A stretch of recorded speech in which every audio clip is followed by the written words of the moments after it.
Imagine stepping into the very home where some of Hollywood's most iconic horror murders unfolded on screen. And now, you could actually rent it out for a spooky overnight stay. That's the jaw-dropping inspiration behind one unforgettable scene in the upcoming Scream 7, where fiction and reality blur in a way that's equal parts thrilling and unsettling. But here's where it gets controversial. Is turning a site of cinematic slaughter into a tourist attraction a clever marketing gimmick, or does it cross a line into disrespecting the genre it celebrates? Let's dive in and unpack this fascinating crossover between the real world and the Scream universe, piece by piece. Back in 1996, Wes Craven's Scream burst onto the scene as more than just your typical horror flick. It was a clever parody wrapped in chills. At that point, the explosion of slasher movies from the 1980s, think blood-soaked tales of masked killers hunting teens, had fizzled out. Craven decided to drive the final stake through its heart by crafting a story about a group of savvy teenagers who were die-hard fans of those very slashers. This meta-twist was groundbreaking, poking fun at the cliches while delivering scares, and it struck a chord, becoming a massive hit. It even paved the way for a sequel that hilariously mocked the idea of worn-out follow-ups in the slasher world, proving that self-aware humor could keep the genre alive. Fast forward to 2026, when Scream will hit the big 3-0, and we're gearing up for Kevin Williamson's Scream 7. The series has evolved so much that it's outlasted the trend it once satirized. It's now a veteran franchise, much like those classic horror sagas it once lampooned. From the 2022 Legacy installment, a nostalgic trip back to the original spirit, to 2023's Scream 6, these movies have cozied up to the idea of legacy, focusing on familiar characters dodging attacks from mysterious figures in Ghostface masks. Scream 6 even includes a poignant moment with memorabilia from the first film preserved under glass, underscoring how the series treasures its past. But what fresh meta-commentary will Scream 7 bring to the table? It's anyone's guess, though the trailer hints at more of the same legacy vibes. And this is the part most people miss. Scream 7 leans into real-life events for its plot, mirroring a promotional stunt that Airbnb pulled off in 2021. In the trailer, characters are shown booking the original Scream house as an Airbnb rental for a party. Yes, the very house that serves as the climactic setting in the 1996 film, where the final acts of terror play out. In the Scream world, this iconic location has morphed into a rentable spot for gatherings.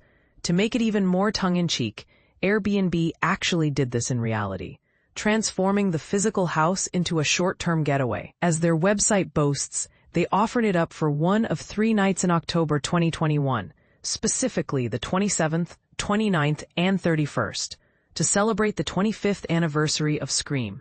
For those new to the franchise, let's clarify. Scream 1996 builds to its terrifying peak at a teen party hosted by Stu, played by Matthew Lillard.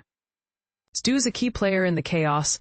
Without spoiling too much, he's deeply involved in the night's mayhem, and his infamy lingers in the fictional town of Woodsboro, California. By Scream 7's timeline, his house has become an Airbnb attraction, which fits perfectly with the franchise's focus on honoring and sometimes mocking its own history. In real life, this house isn't just a movie prop. It's a tangible property at 3871 Tomales Petaluma Road in Tomales, California.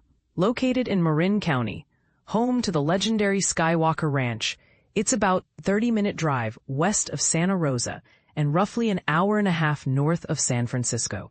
It became a hot ticket for horror buffs, eager to relive the film's legacy. What made this Airbnb experience so immersive? Actor David Arquette reprised his role as Dewey Riley, the ever-reluctant deputy sheriff who's a staple across the Scream films. He guided guests through the house, promising protection from any lurking Ghostface impersonators in a playful nod to the character's protective nature. To heighten the authenticity, the walls still bore the stab marks from the film's attacks, a detail that's both eerie and meticulous. There was even a custom stained glass window featuring Ghostface, and plenty of Scream merchandise up for grabs. The night peaked with a marathon of the first 4 Scream movies, since the 2022 reboot wasn't out yet. Screened on VHS tapes to mimic the 1996 viewing vibe. Snacks were strictly from that era too, like Jiffy Pop popcorn, the same kind featured in the original film's opening. And for an extra layer of fun, guests had access to a special phone line to call Ghostface, who would ring back with harmless, teasing threats. No competitions or giveaways. It was pure promotional joy, and it sold out instantly, a testament to how deeply fans cherish this franchise. But here's where it gets really intriguing and potentially divisive. In the real world, this setup sounds like an absolute hoot, a dream come true for any horror enthusiast. Inside the Scream universe, though, it's portrayed as shockingly callous.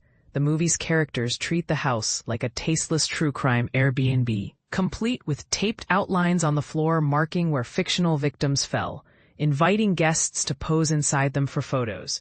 And remember, by Scream 7's era, the Woodsboro killings have inspired a string of cheesy slasher films called the Stab series. So within the movie itself, there are die-hard fans of those Stab movies who flock to the house as a pilgrimage site, with posters for the franchise plastered on the walls. It's a meta layer that questions the ethics of commodifying tragedy, even in fiction. Does blending real-world marketing with on-screen horror make Scream 7 more innovative? Or does it dilute the franchise's edge? Some might argue it's a smart way to keep the series relevant in a world obsessed with horror tourism. But others can see it as exploiting the genre's dark side for profit. What do you think? Is renting out a murder house harmless fun? Or a step too far into insensitive territory? Share your thoughts in the comments. Do you agree with this interpretation, or do you have a counterpoint? Scream 7 hits theaters on February 27, 2026. Will it redefine the legacy, or just recycle it? We'd love to hear your take.